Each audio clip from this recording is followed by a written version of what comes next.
जिला bar association ने केंद्रीय मंत्री राज्य सहित विधायकों का किया स्वागत। जिला बार एसोसिएशन फरीदाबाद ने लोकसभा व विधानसभा के लिए निर्वाचित सभी जनप्रतिनिधियों का सम्मान समारोह का आयोजन किया, जिसमें मुख्य अतिथि केंद्रीय भारी उद्योग एवं ऊर्जा राज्य मंत्री कृष्णपाल गुर्जर, विधायक श्रीमती सीमा त्रिखा, नरेंद्र गुप्ता, राजेश नागर व नयनपाल रावत, मुख्यमंत्री के राजनीतिक सलाहकार अजय गौड़, जिलाध्यक्ष गोपाल शर्मा, पूर्व chairman Surendra Tewatia, chairman bar council Delhi Rakesh Rawat, Sanjeev Nasiyar को chairman bar council Delhi Vinod Sharma, प्रधान Saket bar association R K. Bedi, पूर्व returning officer Delhi bar association Ajay Chaudhary, पूर्व सचिव bar council Punjab and Haryana Vikram Chaudhary, vice president Saket bar association Subhash सौलकी, पूर्व संयुक्त सचिव संकेत बार एसोसिएशन के अलावा गुड़गांव बार के प्रधान Vinod Kataria, tax bar association Faridabad के प्रधान संजय डिंडे, पलवल बार के प्रधान सुनील डागर, होडल बार के प्रधान सुरेश सौरथ, सोना बार के प्रधान सोमवीर तंवर, हाथीन बार के प्रधान जाहिद हुसैन व हाथीन बार के प्रधान रामशेरवर बतौर विशिष्ट अतिथि उपस्थित रहे। फरीदाबाद बार के प्रधान के.पी. तेवतिया ने सभी अतिथियों का स्वागत करते हुए मंत्री कृष्णपाल गुर्जर को 4 राज्यों में नरेंद्र मोदी के सबल नेतृत्व में प्रचंड बहुमत से चुनाव जीतने पर बधाई देते हुए सभी अतिथियों का दिल से गहराइयों का स्वागत किया व उन्होंने बार की समस्याओं से अवगत करवाया, जिसमें मुख्य तत्व चैम्बर्स बिल्डिंग की खस्ता हालत ने अधिवक्ताओं के लिए चैम्बर व सीट्स की कमी के कारण असाधारण समस्या व सामान व पैकिंग की कमी के कारण पैकिंग के लिए जगह ढूंढने के लिए बार कंप्लेंट्स के कई चक्कर लगाने, लिफ्ट की कमी, पीने के पानी का अभाव, toll tax, library, housing complex की डबल इंजन सरकार द्वारा व्यवस्था कराने की बार की तरफ से मांग रखी। पूर्व vice chairman bar council OP. Sharma ने सभी अतिथियों का हृदय से स्वागत करते हुए बताया कि के.पी. तेवतिया के प्रधान पद संभालने के बाद से लगने लगा है कि बार नाम की कोई चीज़ है। पहले जो वकीलों को बदसलूकी का सामना करना पड़ता था, वह उपरोक्त व्यवस्थाओं के अभाव में जो समस्याओं का सामना करना पड़ता था, वह एक एक करके समाप्त होती जा रही है। वकीलों ने सम्मानपूर्वक व्यवहार का एहसास करते हुए राहत की सांस ली। प्रधान के.पी. तेवतिया के आश्वासन की वो वकीलों की समस्याओं को हल करने के लिए कोई भी कुर्बानी दे सकते हैं। आपसे ज्यादा कोई, लेकिन फरीदाबाद की तस्वीर अगर आप देखो 2014 से पहले की और 2014 की बात, मैं देश की बात नहीं। आज बार में सफल सम्मान समारोह रहा, क्या कहना चाहेंगे? दरअसल बार की हालत इतनी खराब हो गई है जिसका कोई मतलब नहीं। लगभग ये देख लिए 60 से 70 लाख रुपए सालाना के बीच में बार की आमदनी रही है, लेकिन पिछले 6-7 साल से एक नया पैसा खर्च नहीं हुआ। आप देख रहे हैं पीछे चैम्बर बिल्डिंग को कभी भी हादसे को किसी को निमंत्रण दे सकती है।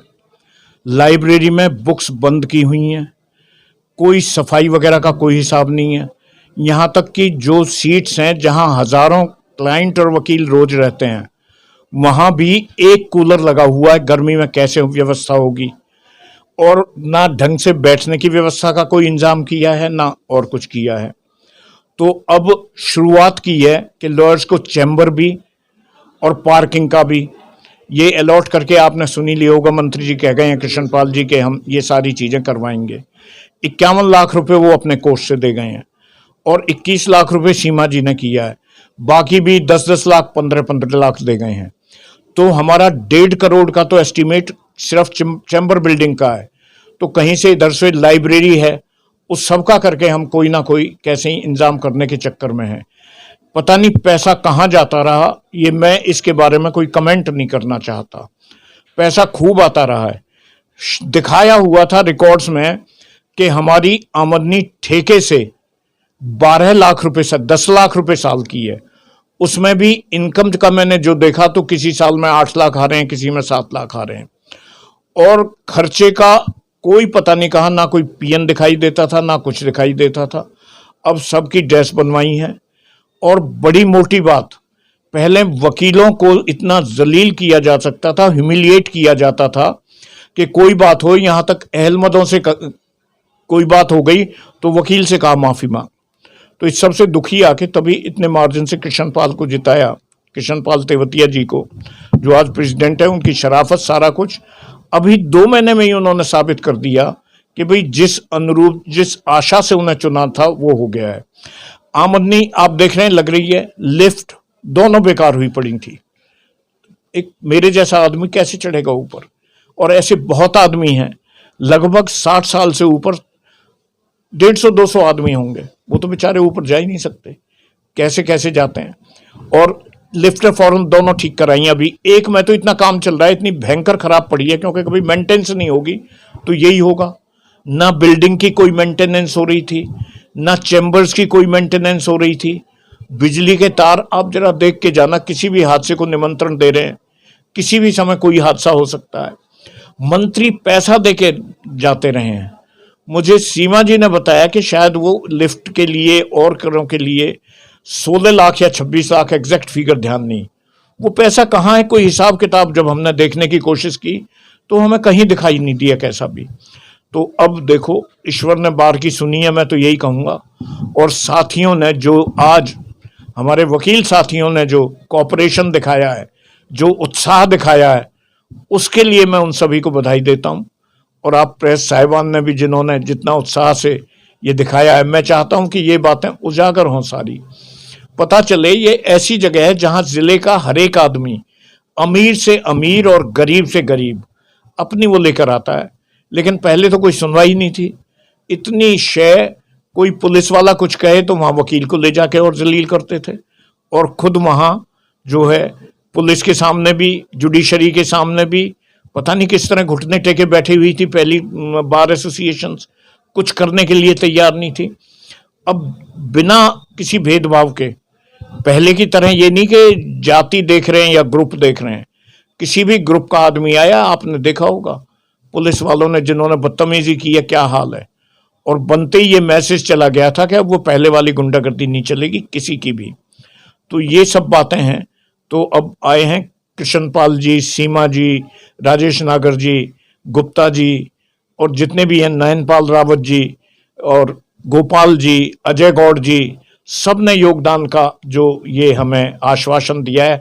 आश्वासन क्या है, ये हम तो समझते हैं इनकी जो घोषणा है वो आई गई हैं, हमें मिल गई हैं, पूरा इतना यकीन है। इनका तहे दिल से मैं बार की तरफ से शुक्रिया अदा करना चाहता हूँ। शब्द नहीं है हमारे पास कैसे इनका आभार व्यक्त करें। तो आपने देखा होगा सफाई व्यवस्था में, लिफ्ट में, सारी चीज़ों में जो है। तो अब बार के दिन सुधरेंगे। हमारे जो वकील साथी हैं उन्हें कहीं ह्यूमिलिएट नहीं होना पड़ेगा, उन्हें पूरा मान सम्मान हर तरह से मिलेगा। तो अब ये सारी चीज़ें पुरानी वो थी बीमारियां सारी खत्म हो गई हैं।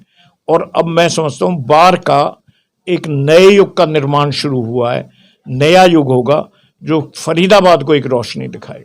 हमारी टीम की तरफ से भी आपको बहुत बहुत शुक्रिया, बहुत बहुत। सत्ताधारी दल के लोग और तमाम दिल्ली, पलवल और फरीदाबाद के वकील एक मंच पर आए हैं। क्या कुछ मकसद आज के आयोजन का रहा? एक तो मान सम्मान समारोह था ये। हमने अभी तक जो अपने मंत्री जी, कैबिनेट मंत्री जी कृष्णपाल गुर्जर जी और हमारे एमएलए साहिबान का, हमारे एक टिस थी, मतलब सबका स्वागत होता है, पर हमारे इलाके का मंत्रियों का कभी स्वागत नहीं होता। हमारे ये थे सारे वकील भाई ये कह रहे थे भाई जो है इनका मान सम्मान होना चाहिए, ये भी होना चाहिए। प्लस में हमारी 5-6 मेन डिमांड थी जो आपको प्रेस नोट भेज दिया जाएगा। पार्किंग की है, चैम्बर्स की है, और टोल टैक्स की है, और वकीलों की सीटों की है।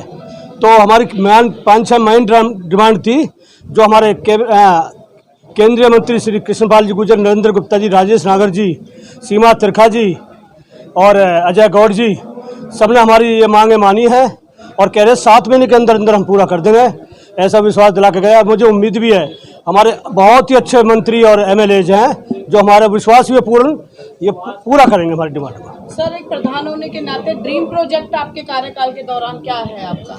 मेरा ड्रीम प्रोजेक्ट ये है, ये चैम्बर बिल्डिंग की हालत बहुत ही ख़राब है। लेडीज के वॉशरूम वगैरह, जेंट्स के बहुत ही बुरी हालत है, लीकेज है। तो मेरा तो फोकस यही है, जब पहले चैम्बर बिल्डिंग मेन काम होना चाहिए और नए वकीलों के लिए कम से कम 1000 चैम्बर मेरा टारगेट है और पार्किंग का 3 है मेरे मेन टारगेट। सर, फरीदाबाद के वकील बहुत ही विपरीत परिस्थितियों से गुजर रहे हैं। कोरोना काल में भी काफ़ी समस्याएं रही। मीडिया के माध्यम से मुख्यमंत्री हरियाणा से क्या कुछ अपील जो है न केवल फरीदाबाद के वकील, पूरे हरियाणा के जो वकील हैं उनके जनहित में करना चाहेंगे?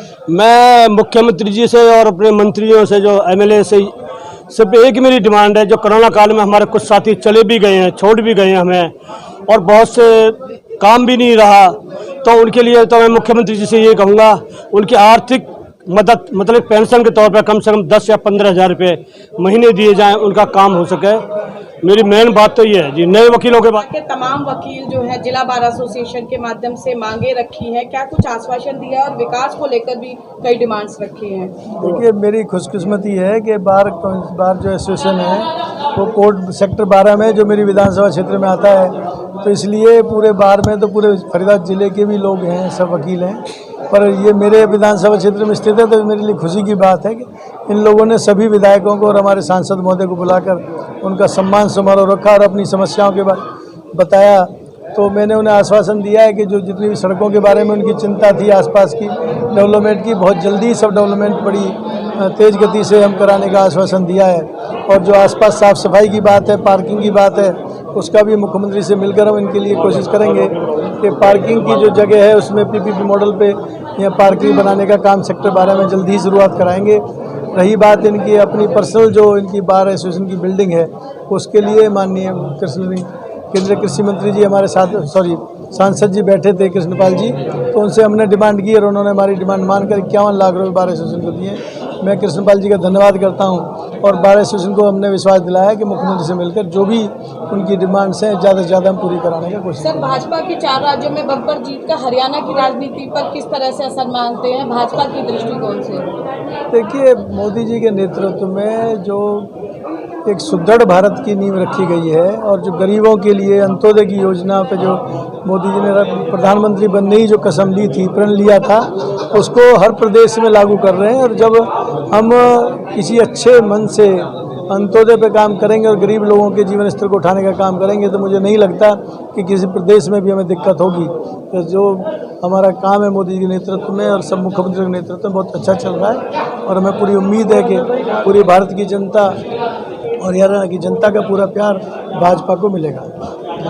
में आए हैं, बम्पर मांगे रखी हैं, क्या कुछ आश्वासन दिया? लेकिन इस वक्त केपी तेवतिया जी बार काउंसिल के यहाँ पर एसोसिएशन के अध्यक्ष हैं और उन्होंने सारी मांगें डिमांड जो जायज़ रखी हैं और वास्तव में वो समस्याएं फरीदाबाद के इस कंपाउंड में, बार काउंसिल के कंपाउंड में हैं। तो हमने कहा निश्चित तौर पर, क्योंकि आज अगर हम जो कुछ भी हैं, आज हमारी पार्टी हरियाणा में, देश में और नगर निगम में राज कर रही है, तो उसमें बहुत बड़ा योगदान हमारे वकील भाइयों का है और इनकी बहुत अपेक्षाएं हमारी पार्टी से भी, हमारी सरकार से भी और अपने नुमाइंदों से भी। तो हमने बिल्कुल उनको आश्वस्त किया है कि आपकी सारे समस्याओं का समाधान समय सीमा के अंदर कराएंगे और हमने जो हमारे जो डिस्कवरी ग्रांट है उनमें से भी इनकी एसोसिएशन को देने का हमने घोषणा की। सर, भाजपा की 4 राज्यों में बम्पर जीत को विपक्ष हजम नहीं कर पा रहा। राजस्थान के मुख्यमंत्री ने कहा ध्रुवीकरण और हिंदुत्व की चतुराई से भाजपा जीती है। देखिए, कभी ईवीएम को दोषी देते हैं, कभी जातिवाद की बात करते हैं। मोदी जी की सरकार ना गलत काम करती है, ना जातिवाद में विश्वास करती है। उसका एक ही संकल्प है, सबका साथ, सबका विकास और सबका विश्वास, और उसी पे देश के लोगों ने विश्वास व्यक्त किया है और मोदी जी के प्रति लगातार ये विश्वास बढ़ रहा है देश के लोगों का। आज मोदी जी के नेतृत्व में देश का सम्मान पूरी दुनिया में बढ़ा है, तिरंगे का सम्मान पूरी दुनिया में लोगों ने बढ़ते हुए देखा है और जो विकास गति के साथ पूरे देश में हो रहा है और गांव गरीब के लिए जो कल्याणकारी योजनाओं को ज़मीन पर उतारा है, आदमी के हितों की सुरक्षा की है, देश की सीमाओं की सुरक्षा की है, ये सब उसका परिणाम है और निरंतर उसके परिणाम मोदी जी के हक में जा रहे हैं। कृष्णपाल गुर्जर, कृष्णपाल गुर्जर। पंजाब में क्या नहीं, कमी पंजाब में हमारा बहुत लंबा समझौता चला आ रहा था, वो अचानक टूट गया। इस कारण भारतीय जनता पार्टी को वहाँ काम करने का मौका नहीं मिला। लेकिन मैं आज आपके चैनल से ये मैं विश्वास के साथ कह सकता हूँ कि पंजाब भी आने वाले समय में भारतीय जनता पार्टी का होगा और अगली बार जब भी चुनाव होंगे या कुछ समय के बाद निश्चित तौर पंजाब में भी भारतीय जनता पार्टी का परचम फहराएगा। सर, यूपी में कांग्रेस का 2 सीटों पर सिमटना किस तरह की राजनीतिक परिवर्तन? देखिए, तो कांग्रेस को आत्मचिंतन करने की जरूरत है, आत्म अवलोकन करने की जरूरत है। दूसरी पार्टी का मामला मैं क्या कर सकता हूँ? क्यों ये दुर्दशा कांग्रेस की हो रही है, ये उन्होंने आत्मचिंतन